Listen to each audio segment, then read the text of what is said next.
ನಮಸ್ಕಾರ. ವಿಶ್ವಾನಿ ಟಿವಿ ಸ್ಪೆಷಲ್ಗೆ ಸ್ವಾಗತ. ನಾನು ಚಿದಾನಂದ್ ರುದ್ರಾಪುರ್ಮಾಡ್.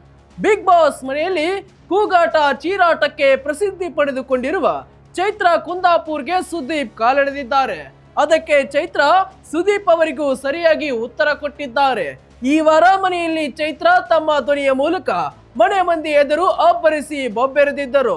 ರಗಡ್ ಕೂಗಾಟ ನಡೆಸಿದ್ದರು. ಅದರಲ್ಲೂ ಚೈತ್ರ ಮತ್ತು ವೈಲೆಂಟ್ ರಜತ್ ಮಧ್ಯೆ ಮಾತಿನ ಚಕಮಕಿ ಬಲು ಜೋರಾಗಿತ್ತು. ಮನೆಯ ಉಸ್ತುವಾರಿಗೆ ಸಂಬಂಧಿಸಿದಂತೆ ಟಾಸ್ಕ್ ನಡೆದ ಸಮಯದಲ್ಲಿ ಮತ್ತು ಇನ್ನೂ ಅನೇಕ ಟಾಸ್ಕ್ ಮಧ್ಯೆ ಚೈತ್ರ ಮತ್ತು ರಜತ್ ನಡುವೆ ಟಾಕ್ ಫೈಟ್ ಜೋರಾಗಿ ನಡೆದಿತ್ತು. ಹಾಗಾಗಿ ಚೈತ್ರ ಧ್ವನಿ ಬಿದ್ದೋಗಿದೆ. ಅದಕ್ಕೆ ಕಿಚ್ಚ ಏನಂದ್ರು ಇಲ್ಲಿದೆ ನೋಡಿ. ಮನೆಯಲ್ಲಿ ಏನೇ ಟಾಸ್ಕ್ ನಡೆದರೂ ಅದೆಂತದ್ದೇ ಬೆಳವಣಿಗೆ ನಡೆದರೂ ಚೈತ್ರ ಮಾತ್ರ ಏರು ಧ್ವನಿಯಲ್ಲಿ ಮಾತನಾಡುತ್ತಿದ್ದರು. ಅಷ್ಟೇ ಕಿರುಚಾಡಿ ಮನೆ ಮಂದಿಗೆ ಟಾಂಗ್ ಕೊಡುತ್ತಿದ್ದರು. ನೋಡ್ಲಿಕ್ಕೆ ಸಣ್ಣ ಇದ್ದರೂ ಚೈತ್ರ ಧ್ವನಿಗೇನು ಕಡಿಮೆ ಇರಲಿಲ್ಲ. ವಾರ ಪೂರ್ತಿ ಕೂಗಾಡಿ ಚೈತ್ರ ಧ್ವನಿ ಕುಗ್ಗಿದೆ.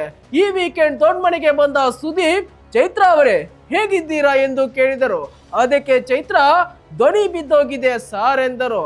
ಇದನ್ನ ಕೇಳಿದ ಕಿಚ್ಚ ಕೂಗೋದನ್ನ ಸ್ವಲ್ಪ ಕಡಿಮೆ ಮಾಡಿ, ಪಕ್ಕದಲ್ಲೇ ಇದ್ದರೂ ಸುಮ್ಮನೆ ಕೂಗಾಡ್ತೀರಾ, ಅದನ್ನ ಕಡಿಮೆ ಮಾಡಿ.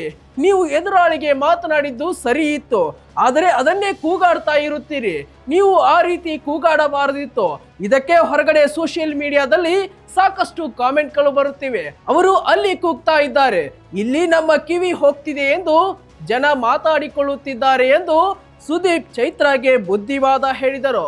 ನಂತರ ಜೋಕ್ ಆಗಿ ಸುದೀಪ್ ಅವರಿಗೆ ಉತ್ತರಿಸಿದ ಚೈತ್ರ, ಚೀರಾಟವನ್ನೇ ಅಸ್ತ್ರ ಮಾಡಿಕೊಳ್ಳಬೇಡಿ, ನಿಮ್ಮ ಅಸ್ತ್ರದಿಂದ ನಮ್ಮ ವಸ್ತ್ರ ಬೀಳುತ್ತಿದೆ ಎಂದು ಚೈತ್ರ ಕಾಲೆಳೆದರು.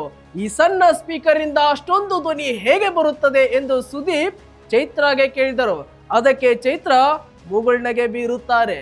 ಅದೇನೇ ಇರಲಿ, ಚೈತ್ರ ಧ್ವನಿ ಮುಂದೆ ಮನೆ ಮಂದಿ ತಂಡ ಹೊಡೆದಿದ್ದಾರೆ. ಚೈತ್ರ ಮಾತಿಗೆ ಎಂಟ್ರಿ ಆದ್ರೆ ಸಾಕು, ಎದುರಾಳಿಗಳೇ ಶಾಂತವಾಗಬೇಕು. ಆ ರೀತಿ ಮಾತಿನ ವೈಖರಿ ಇರುತ್ತೆ ಚೈತ್ರ ಕುಂದಾಪುರ್ ಅವರದ್ದು.